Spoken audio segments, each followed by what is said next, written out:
ദൈവത്തിന് മഹത്വം. നമ്മുടെ പ്രതിദിന ആഹാരം ജനുവരി 16. ഭൂഗുരുത്ത മല.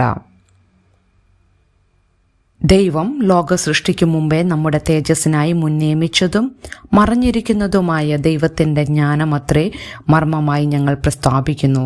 അപ്പോസ്തലനായ പൗലോസ് കൊരിന്ത്യർക്ക് എഴുതിയ 1-ാം ലേഖനം 2-ാം അധ്യായം 7-ാം വാക്യം. നിഗൂഢതകളുടെ ചുരുൾ അഴിച്ചെടുക്കുക എന്നതും ഞാനടക്കം പലരെയും ആകർഷിക്കുന്ന ഒന്നാണ്. അത്തരത്തിലുള്ള നിഗൂഢതകളിലൊന്നാണ് ലഡാക്കിലെ ലേക്ക് സമീപമുള്ള ഒരു കുന്ന്. അവിടെ വാഹനങ്ങൾ താഴെ കുരുണ്ടു പോകുന്നതിനു പകരം സ്വയം മുകളിലേക്ക് ഉരുളുന്നു.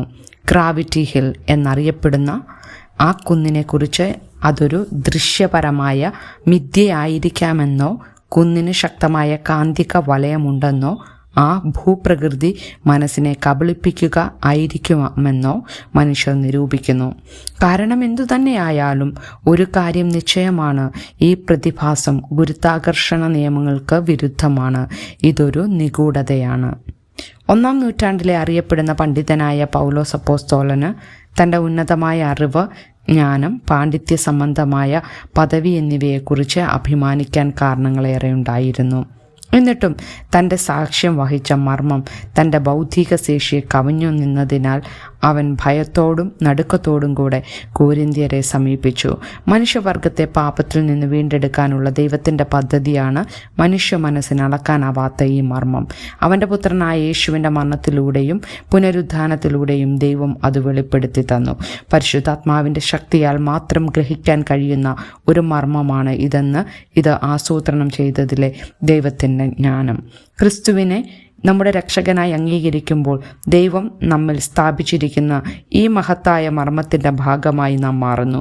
ദൈവത്തിൻ്റെ ജ്ഞാനം ഏതൊരു ഭൗമിക ജ്ഞാനത്തെക്കാളും മഹത്വകരമാണ്. പരിശുദ്ധാത്മാവിലൂടെ അത് നമുക്ക് ലഭ്യമാണ്.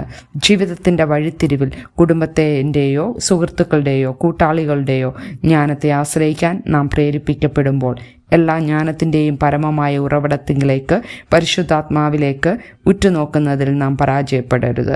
മനുഷ്യൻ്റെ ജ്ഞാനം നല്ലതാണെങ്കിലും ദൈവത്തിൻ്റെ ജ്ഞാനം മികച്ചതാണ്. അവൻ്റെ സാന്നിധ്യം എപ്പോഴും നമ്മോടൊപ്പമുണ്ട്. ചിന്തിക്കുക: ദൈവത്തിൻ്റെ ജ്ഞാനത്തിൻ്റെ ആവശ്യകത നിങ്ങളെപ്പോഴാണ് അനുഭവിച്ചറിഞ്ഞത്? നിങ്ങളുടെ ദൈനംദിന ജീവിതത്തിൽ പരിശുദ്ധാത്മാവിൻ്റെ ജ്ഞാനം നിങ്ങൾ എപ്രകാരം തേടും? ദൈവത്തിന് മഹത്വം.